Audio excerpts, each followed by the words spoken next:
when correction falls silent. Before going further, notice what you usually assume. Events arrive without instruction. They do not demand approval, resistance, or repair. They simply occur. What disturbs you is not the arrival itself, but the judgment that follows, the quiet insistence that something must be different, fixed, corrected. This insistence is so familiar that it passes unnoticed. You experience tension and believe it belongs to the situation. It does not. A sound occurs. A delay appears. A comment is made. None of these carry disturbance within them. The disturbance begins only when the mind adds a verdict: this should not be happening, this is wrong, this must change now. That verdict is not forced upon you. It is an act of assent. And assent is an action for which responsibility cannot be outsourced. This is not a message of comfort. Circumstances will not adjust to protect your composure. People will not behave according to your expectations. Outcomes will remain uncertain. The Stoic claim is more demanding than reassurance: nothing external is responsible for your inner state. If there is agitation, it belongs to your judgment. If there is calm, it also belongs to your judgment. To see this clearly is not to become passive. It is to become precise. Precision reveals a possibility often overlooked: sometimes nothing needs to be corrected. Not because things are ideal, but because correction is not yours to perform. What remains yours is the choice to withhold unnecessary judgment. Hold this distinction: when ownership is misplaced. Everything that follows depends on one clear distinction. You move through the day assuming authority where none exists. You correct tones that are not yours to shape. You argue with outcomes that were never under your command. This happens quietly, without conscious decision, because the mind prefers expansion. It reaches outward in calls that reach responsibility.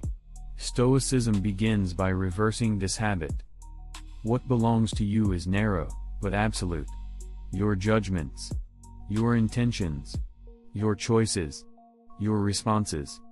These are fully yours, without interference. Nothing external can prevent you from forming a judgment, choosing a response, or withholding assent. That is your domain. Outside this boundary lies everything else: the behavior of others, the timing of events, the result of your efforts, the opinions that circulate about you. These things may concern you, but they do not belong to you. Discipline fails when this boundary is blurred. You invest energy where authority is absent and neglect the only place where it is complete. The result is frustration disguised as effort. You try harder, speak louder, correct more aggressively, and feel increasingly constrained. Not because life resists you, but because you are working in the wrong domain. Consider a simple delay. A message is not answered. The schedule shifts. Nothing harmful has occurred. Yet tension appears immediately. Why? Because the mind assumes ownership over timing that was never granted. It treats inconvenience as an error requiring correction. The irritation feels justified, even necessary. But notice what is actually happening. You are reacting not to the delay, but to the belief that it should not exist. Or consider another person's behavior. A remark is careless. A decision seems flawed. You feel an urge to intervene internally, to replay the scene, to correct it in thought. Again, this feels like responsibility. But it is not. It is an attempt to control what does not belong to you. Your responsibility ends with your own judgment and conduct. Everything beyond that is preference, not authority. This distinction is not a retreat from life. It is a return to accuracy. When you stop claiming ownership over what is not yours, effort becomes cleaner. You act where action is possible. You speak when speech is required. You correct only what is under your command, your own assent. Much suffering persists because this boundary is ignored. You tell yourself that calm will come once others change, once outcomes improve, once circumstances align. That is a postponement of responsibility. Stoicism offers no such delay. It states plainly, calm depends on correct judgment, not on external order. When ownership is misplaced, even success becomes unstable. Praise feels fragile. Control feels temporary. Relief depends on maintenance.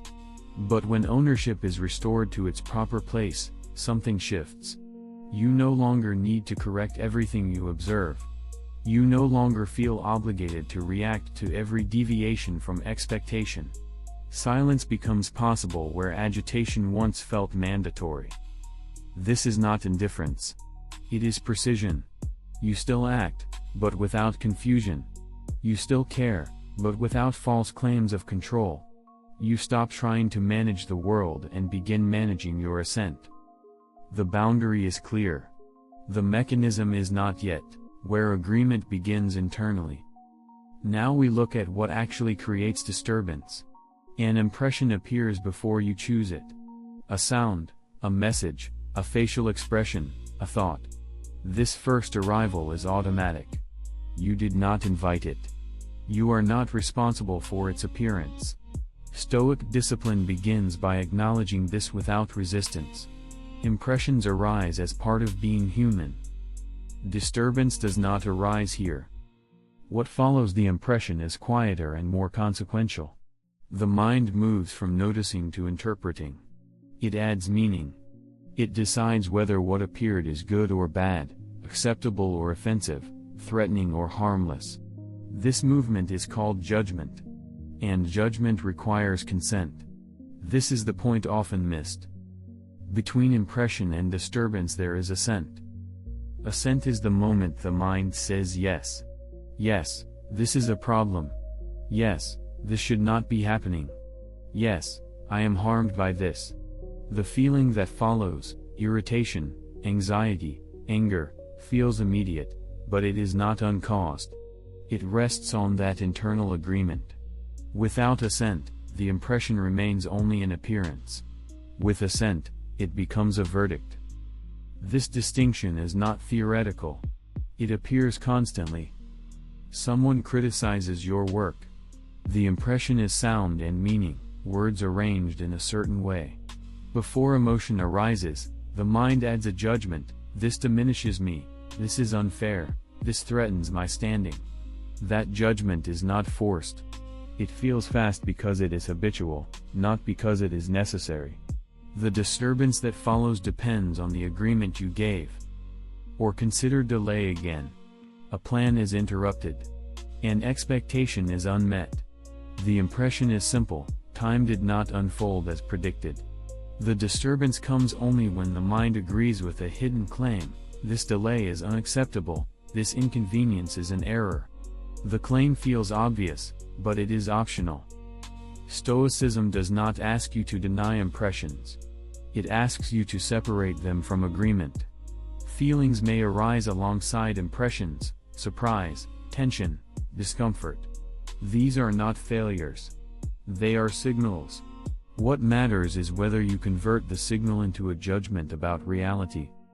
This is where freedom exists. Not in controlling impressions. Not in preventing emotion. Freedom exists in the pause before assent. That pause may be brief. Often it is no more than a breath. But it is enough. In that pause, you can withhold agreement. You can say, this is an impression, not a command. This feeling does not require a verdict. Most people never notice this point. They experience judgment and emotion as a single event. Stoic practice slows perception just enough to separate them. Once separated, responsibility becomes visible. You may not control what appears, but you always control whether you agree. This does not make life smooth. It makes it honest. You may still choose to act, to speak, to correct. But action comes after clarity, not from compulsion.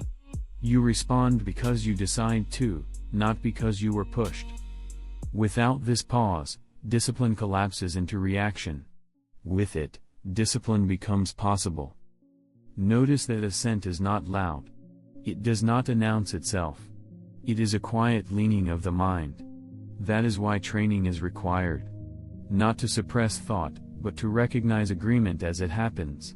Each time you catch it, even late, you strengthen the capacity to catch it earlier next time. Understanding this mechanism is not enough. It must be trained. Why training is often misunderstood. This is where most people misunderstand discipline. They imagine discipline as force applied in moments of pressure, as endurance, as pushing through resistance with tightened jaw and narrowed attention. This model is familiar because it mirrors how people try to control the external world. When something resists, they apply more effort. When the mind resists, they do the same. Stoicism rejects this approach. Discipline is not force. It is training. And training does not occur at the peak of strain. It occurs before strain arrives. You do not train strength by attempting a maximum lift every day. You train it through repetition, accuracy, and restraint. The same applies to the mind. When disturbance appears, it is already too late to invent discipline. At that point, you are testing what has been trained, not creating it. This is why people feel that Stoic principles fail under pressure. The principles did not fail. They were never practiced. Training concerns attention, not suppression. The goal is not to eliminate emotion or discomfort. Stoicism makes no such promise. Impressions will still arrive. Sensations will still register. What changes through training is not what you feel, but what you do with what you feel. Each repetition teaches the same lesson: impressions are inevitable, assent is optional. This is practiced in small moments, not dramatic ones. When irritation first flickers, when impatience begins to form, when the urge to correct arises quietly, before it demands expression. These are the training grounds. If you wait for extreme situations, you have misunderstood the method. Many people punish themselves for failing to remain calm. They treat lapses as evidence of weakness. This, too, is a judgment added after the fact. Training does not require punishment. It requires observation. You notice where assent occurred. You note how quickly it happened. You return attention to the mechanism. That return is the practice. Stoic discipline does not aim to produce a particular emotional state. Calm may appear. It may not. The aim is reliability of judgment. To see impressions clearly. To pause before agreeing. To respond deliberately rather than reflexively. Emotion becomes secondary. This is why repetition matters more than intensity. One correct pause matters more than 100 forced restraints. Each pause reinforces the distinction between appearance and judgment. Over time, the pause lengthens. Not because you force it to, but because the mind becomes familiar with restraint. Training also requires removing false expectations. You will not become unreactive overnight. You will not eliminate all disturbance. The Stoic does not seek purity. He seeks accuracy. When you expect perfection, every deviation feels like failure. When you expect training, deviation becomes information. Notice how this reframes effort. You are no longer battling yourself. You are educating attention. You are teaching the mind, through repetition, where authority actually lies. This is quieter than force. Less visible. More durable. Discipline, then, is not an act of will in the moment of crisis. It is the accumulation of small, correct recognitions made when nothing dramatic is at stake. When nothing demands correction. When no one is watching. This only works when applied. How practice appears in ordinary days. This practice is proven in ordinary moments. Not in crises. Not in moments designed to test character. Discipline reveals itself when nothing dramatic is happening and the mind still insists on commentary. Ordinary days provide the material because they contain the highest density of impressions and the least justification for reaction. The first practice is anticipation without anxiety. You begin the day by acknowledging, calmly and without imagery, that impressions will arrive. Delays will occur. People will misunderstand you. Plans will shift. This is not pessimism. It is accuracy. When the mind expects smoothness, every deviation feels like an error. When the mind expects variation, deviation becomes neutral information. Anticipation is not rehearsal of disturbance. It is removal of surprise. You do not imagine outcomes in detail. You simply remind yourself, today will include impressions I would normally resist. That reminder weakens the automatic demand to correct them. The second practice is the pause before assent. This pause is small. Often it is a single breath. It occurs at the moment you feel the urge to react internally. The urge to label. The urge to correct. The urge to explain why something should not be happening. You do not argue with the urge. You do not suppress it. You pause. In that pause, you name the mechanism quietly. This is an impression. No speech is required. No affirmation. The naming itself creates distance. Distance restores choice. You may still decide to act. But the decision now belongs to you, not to the impression. This pause will be imperfect. Sometimes you will notice it only after you have already assented. That is not failure. That is training data. Each recognition, even late, strengthens future recognition. The mind learns through repetition, not punishment. The third practice is evening review without guilt or praise. At the end of the day, you look back briefly. Not to judge yourself as good or bad. Not to extract reassurance. You simply review moments of assent. Where did you agree too quickly? Where did you pause? Where did judgment add unnecessary weight? This review must remain factual. Guilt is not allowed here. Guilt is just another unexamined judgment. It adds nothing. Praise is equally unnecessary. The goal is not self-image. It is clarity. You note what happened. You close the review. The day ends cleanly. These three practices share a single purpose: to keep responsibility where it belongs. They do not make life easier. They make it simpler. You stop multiplying demands. You stop correcting what was never yours to manage. You conserve effort for the only domain where it matters. Notice how this changes the meaning of correction. Most correction is internal. You correct impressions by adding judgments. You correct reality by insisting it should be different. Stoic practice removes this layer. When correction is truly required, when action is appropriate, it becomes clearer because it is no longer mixed with irritation. There is less commentary, less rehearsal, less internal argument. Not because you force silence, but because the mind has less false authority to exercise. Over time, something subtle appears. You begin to notice moments where nothing needs to be corrected. The situation is not ideal. But correction would add nothing. You let the moment pass without commentary. This is not resignation. It is restraint. This restraint is active. It is chosen. It is practiced. And it accumulates quietly.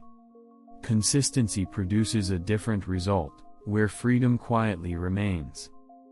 Freedom is often misunderstood. It is imagined as relief from pressure, as ease of circumstance, as the absence of interference. By this definition, freedom is fragile. It depends on cooperation from the world. It lasts only as long as conditions remain favorable. Stoicism does not use the word this way. Stoic freedom is narrower and more durable. It does not promise comfort. Life does not become smoother. People do not become reasonable on demand. Outcomes do not align themselves with your preferences. What changes is the location of authority. It returns inward, to the only place it was ever stable. Freedom appears when you no longer require events to justify your composure. This does not mean you approve of everything that happens. Approval is not required. It means you stop treating disturbance as evidence that something external has violated a right. There is no such right. There is only the responsibility to manage your own assent. When this responsibility is accepted, freedom becomes quiet. You notice it first as a reduction in internal urgency. Fewer things demand immediate correction. Fewer moments feel like emergencies. You still act, but action is chosen rather than compelled. Silence becomes available where reaction once seemed necessary. This freedom does not announce itself. There is no surge of confidence. No sense of conquest. Often it feels like nothing happened. And that is the point. Nothing happened internally that needed repair. Consider what this implies. If freedom depends on comfort, it must be defended constantly. You monitor conditions. You negotiate outcomes. You resist uncertainty. The effort never ends. If freedom depends on judgment, it requires maintenance, not defense. You return attention inward. You clarify ownership. You withhold unnecessary assent. This maintenance is ongoing. There is no final state. Stoic freedom is not achieved once and kept forever. It is practiced. Each day presents new impressions. Each day invites new agreements. Freedom is preserved by repetition, not by achievement. Notice how this reframes success and failure. You may act skillfully and still encounter resistance. That is not failure. You may remain composed and still feel discomfort. That is not contradiction. Freedom is not measured by outcomes or sensations. It is measured by whether your judgment remained your own. This is why nothing outside you must change for this to begin. You do not need better conditions. You do not need different people. You do not need more time. The mechanism is already present. Impressions arrive. Assent follows or does not follow. Responsibility rests with you. When this is seen clearly, a particular pressure dissolves. The pressure to fix everything. The pressure to respond to every deviation. The pressure to explain yourself internally at all times. Much of what exhausts the mind is unnecessary correction. You begin to recognize moments where restraint is the correct action. Where allowing something to pass without commentary is the disciplined choice. These moments are small. They do not feel heroic. But they preserve something essential. They preserve sovereignty. This sovereignty does not isolate you from life. It allows you to participate without being consumed. You speak when speech is required. You act when action is yours. And when neither is required, you remain still without tension. This stillness is not emptiness. It is readiness. Freedom, in this sense, is not something you feel. It is something you maintain. It exists wherever judgment is clear and responsibility is not deferred.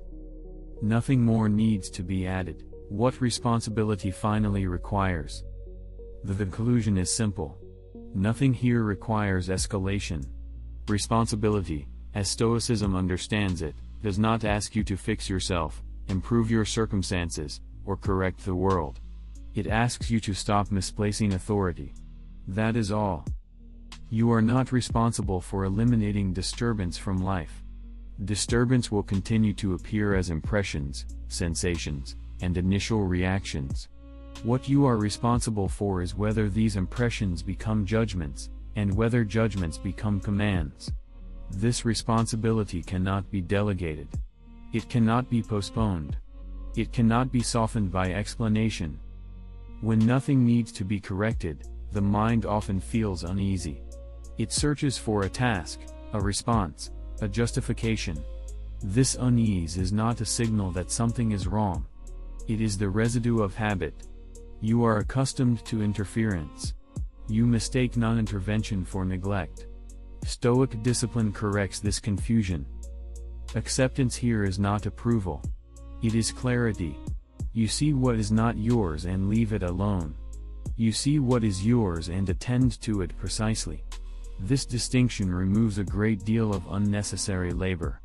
The labor of inner argument. The labor of imagined correction. The labor of resistance where no authority exists. You will not perform this perfectly. Perfection is not the aim. The aim is responsibility without dramatization. When you notice that assent occurred too quickly, you note it and return. When you notice that restraint was possible, you note that as well. Nothing more is required. This is why Stoic practice feels quiet. There is no visible victory. Often there is no visible change at all. What changes is that fewer things claim you internally. Fewer impressions are promoted to verdicts. Fewer moments demand explanation. The work is not impressive. It is not shareable. It does not accumulate recognition. It accumulates clarity. And clarity is enough. Return to what is yours.